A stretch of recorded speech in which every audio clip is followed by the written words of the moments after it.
Hello, my friends. It's Lisa Williams here. Welcome back to our Dream Big Nation podcast. And I'm really excited. I had an opportunity to have, probably like an hour-long conversation with this gentleman last week, and he's going to bring a lot of value. We had the pleasure to be part of this amazing tribe of people with the Zondra TV network. I am welcoming my new friend, Raffi Andonian. Welcome, Raffi. Thanks, Lisa. Absolutely. So Raffi and I, we had a chance to meet, as I said, because we're both fellow producers with Zondra TV Network. So I want to just jump in, Raffi, and talk about, you've had a lot of iterations of yourself.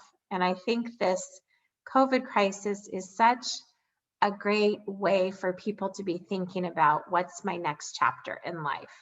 So talk to us a little bit, give our friends just a mini backstory on a couple of those iterations, and really then we can dive into your show and what you're going to be bringing your tribe from that perspective as well. Sure. So I guess the way I see it is that, I like to take my interests and kind of make these creative ventures to, have my freedom to go to directions I want to go in my career, time management, and income. So over time, I've always been interested in history and society around us, as well as in money and fundraising and philanthropy. Those are two things I learned kind of side by side as I was growing up, and in my early years, as I was going through college and grad school, I worked at different historic sites like Gettysburg and the Martin Luther King home, and in Los Alamos, New Mexico, where the atomic bomb was created. And I would give tours and programs and talk to different people, across the country and around the world with different perspectives on, very major historic events. And at the same time, I also saw the impact of raising money for those kinds of sites and nonprofits that were there, charities. And I was part of such a campaign in Los Alamos as well, where again, the atomic bomb was created. And so to me, my background has always been one that is civically oriented, one that likes to understand the society around us, but also to help deliver resources for those kinds of things to come into existence. And so today I still kind of carry on with those interests. I love it. And I love how you started your journey. It sounds like a lot of people happen to land in their career kind of on accident. And it sounds like in your case, you actually pursued your career because of truly what you were interested in. And so how did you then decide to pivot into the next thing? Like how was that maybe not serving you in a way that you knew you needed to shift slightly?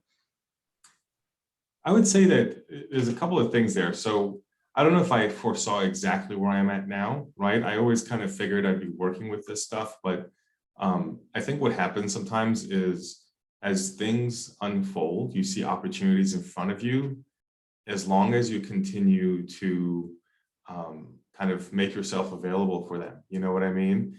And so you don't always know how your interests or your passion will unfold and exactly how it will manifest.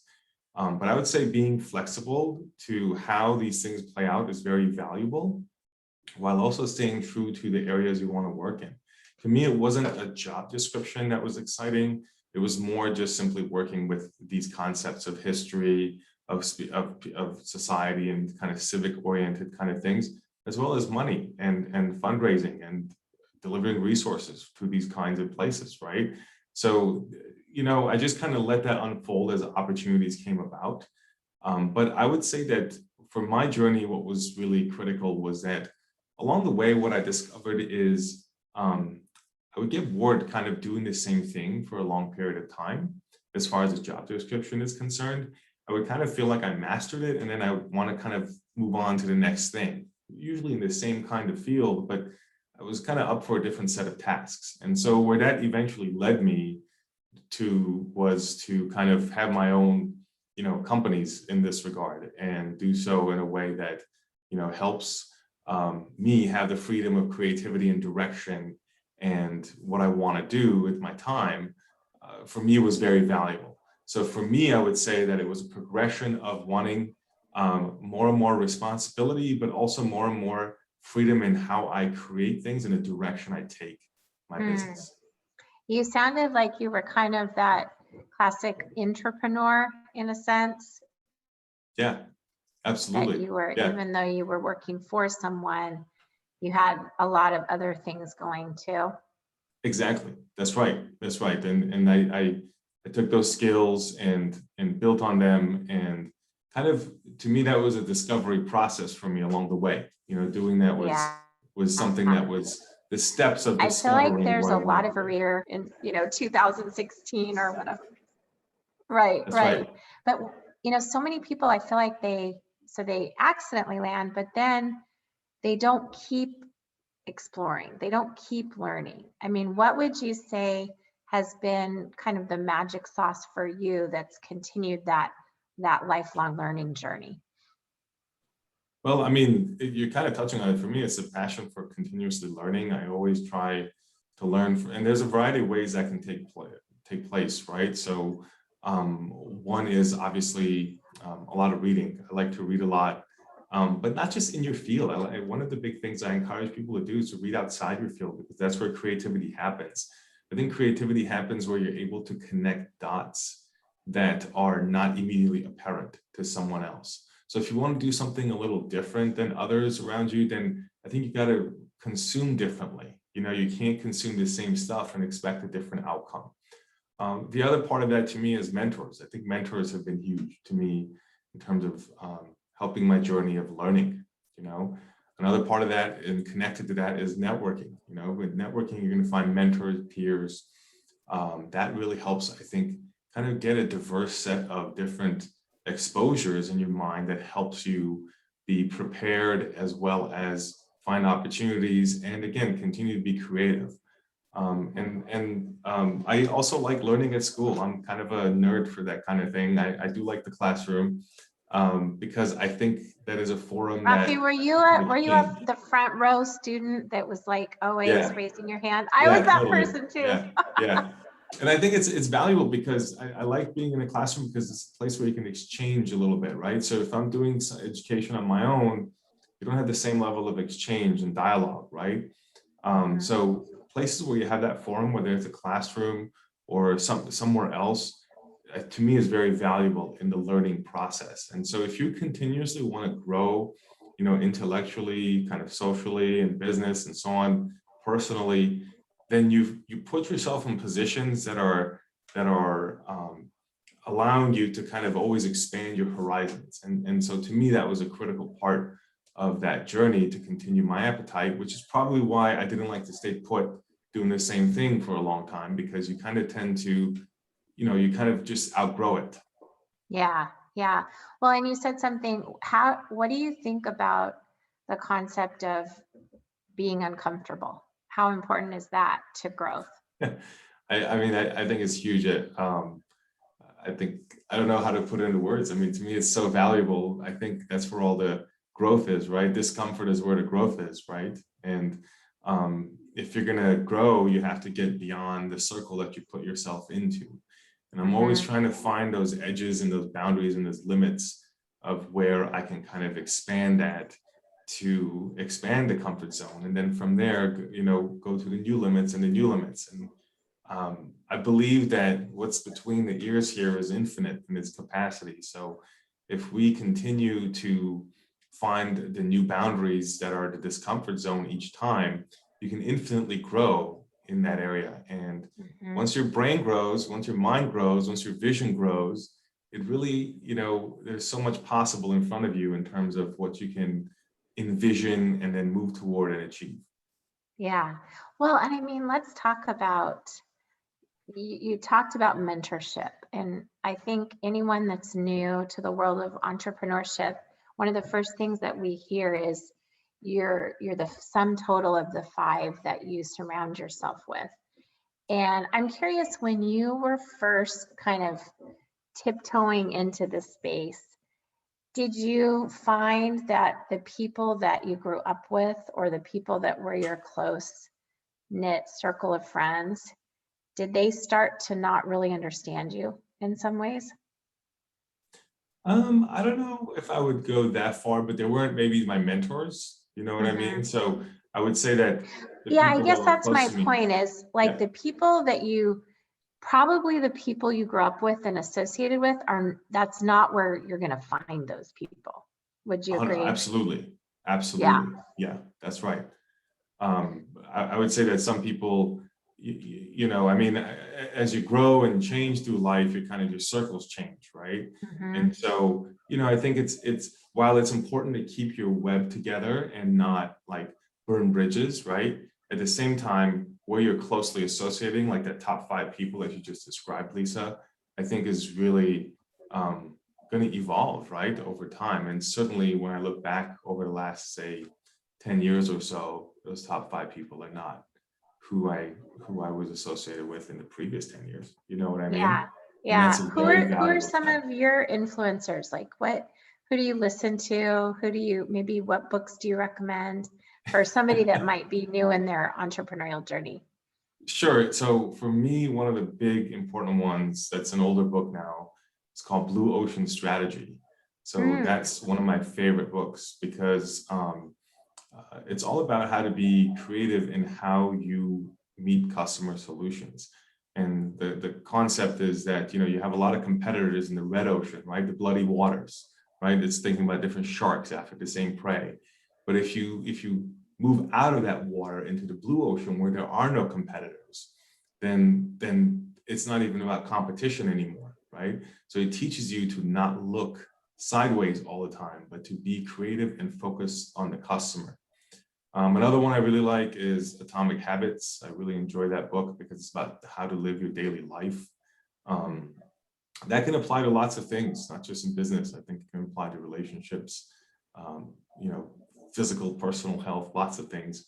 But one of the things that's really wonderful about that is it teaches you to kind of the way to put systems in place to do daily things that you need to do to get to where you want to get to, right? Those are a couple of the things that really influenced me in terms of how I think, you know what I mean?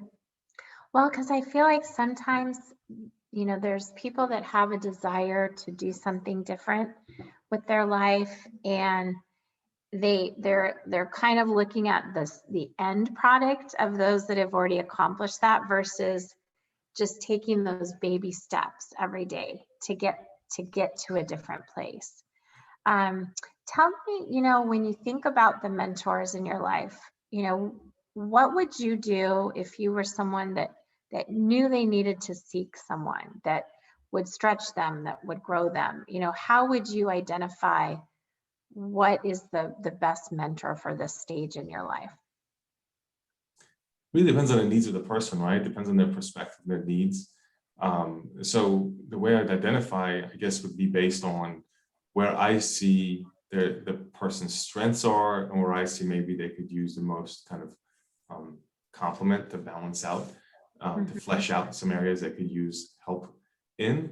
I would also say that sometimes it's a team approach, right? It's not always one mentor. Sometimes it's maybe 2 Oh or yeah, 3 for different people, sure. right? Yeah. So it's Yeah. just going to depend on where exactly they want to go, their strengths, their weaknesses, maybe where their concerns are, right? What's holding them back, and where they can have the strengths to really, um, you know, build upon, right? Now, I want to add one thing to what you said earlier too about the little things you have to do. I think one of the biggest things that I try to keep in mind is it's not always about the best days that you have. Actually, it's about the worst days that you have. If you can make those worst days not be 0 days, but just Yeah. make it so you have just a little bit of progress, even if it's not your best day, it really adds up to a tremendous, tremendous amount of compounding effect over time. Yeah. Your mess becomes your message. How many times have we heard that? What is there a particular time in your life that you look back and say this was a mess, but it's ultimately propelled you forward? Lots of times. Lots of times. It has to do, I mean, do you want me to kind of flesh one out, or what would you Yeah, like give to us an do? example. I feel like sometimes people think like I'm the only one these things happen to, you know, or whatever. I thought that for years when my husband left me, and you know, I was a single mom with a 3-month-old and 3-year-old, until I realized actually that was going to become part of my message, you know, and the forgiveness journey as a result of that loss, right? Right, right. I mean, there's so many examples of that. I would say I've had that happen in school. For example, there was a time when I was in multiple degree programs at once, and university thought there was an error in the system, and you know, was feeling a lot of pressure, right, to Yeah. come through, and it was kind of a messy situation. But and you know, on the other side of it though, I came out really strong. You know what I mean? Mhm. Another one maybe that people can relate to is with all the disruption with COVID, right? When that first happened, I was trying to figure out exactly how to do everything a little bit differently. But I also think that in adversity is opportunity, and a lot of things came out of that, including my journey toward, you know, the tribe you referred to with Zondra TV. Yeah. Yeah. So it's really Absolutely. about sort of, you know, when those things happen, you have to be able to sort of see, okay, you know, in that mess is kind of the story, like you said, you know, it can be a journey and it can be an opportunity. And that's why often kind of in adversity is where you find it. You know, if you think about sports, for example, you know, a lot of times when a sports team or individual, when they go through adversity is when they grow. That's when they grow into being able to, you know, weather the storm in the future and get to really Mhm. where they want to get to.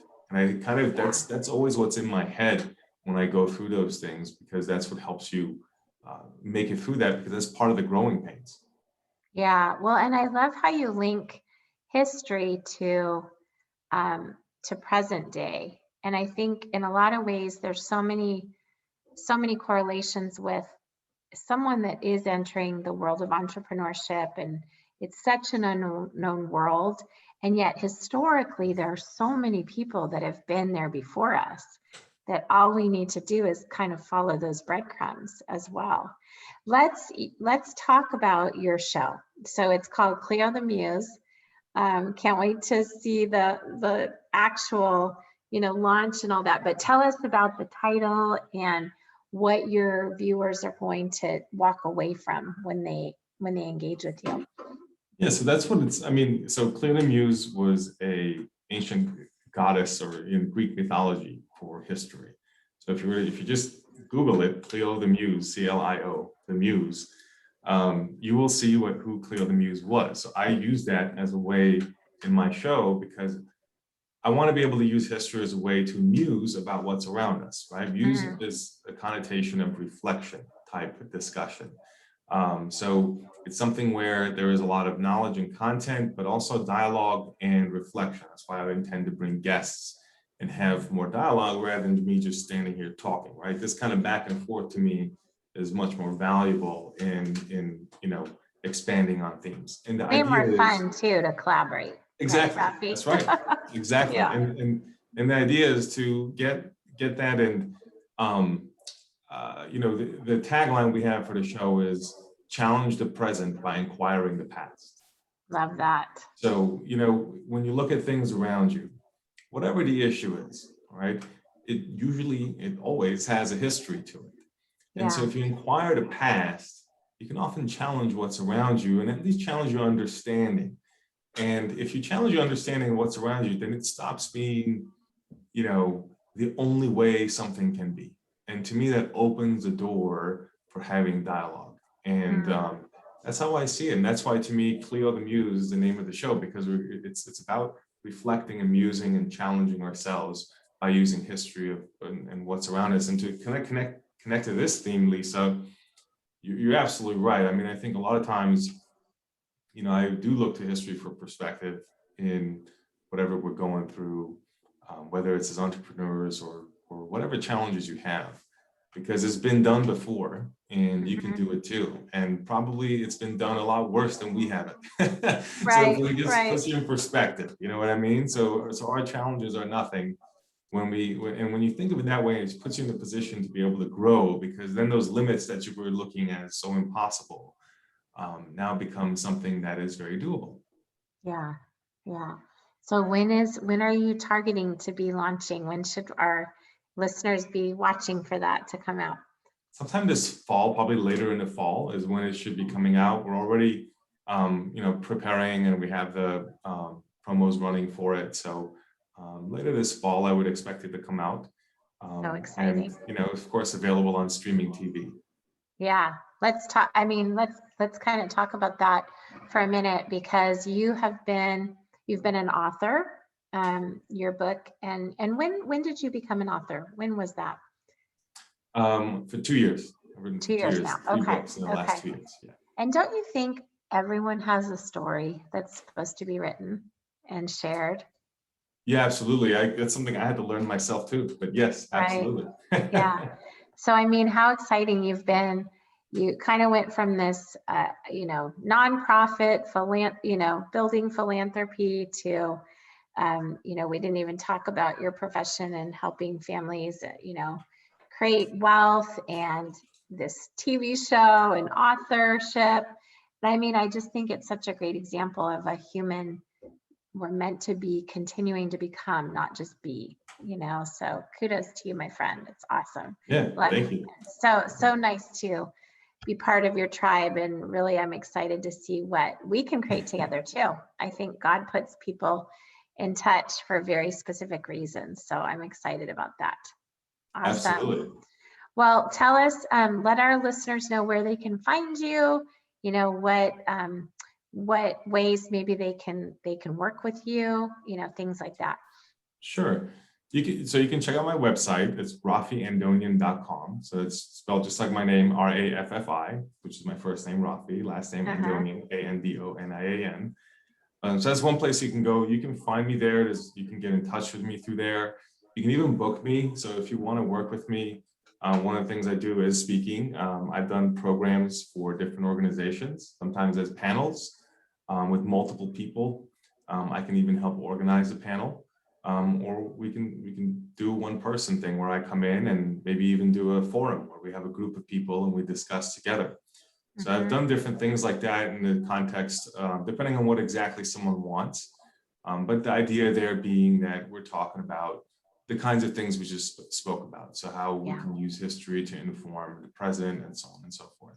You're speaking in London pretty soon, aren't you? What's that about? I am. I'm actually talking at the London Stock Exchange coming up. That's Very right. cool. In September. Yes, I am. So exciting. I love it. Yeah, so I'm always doing things out and about,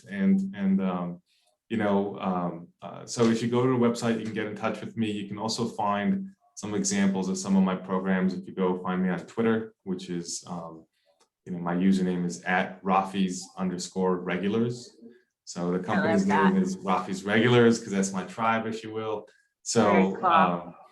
That's the idea. So you can find some examples of some programming I've done there, and of course, get in touch with me.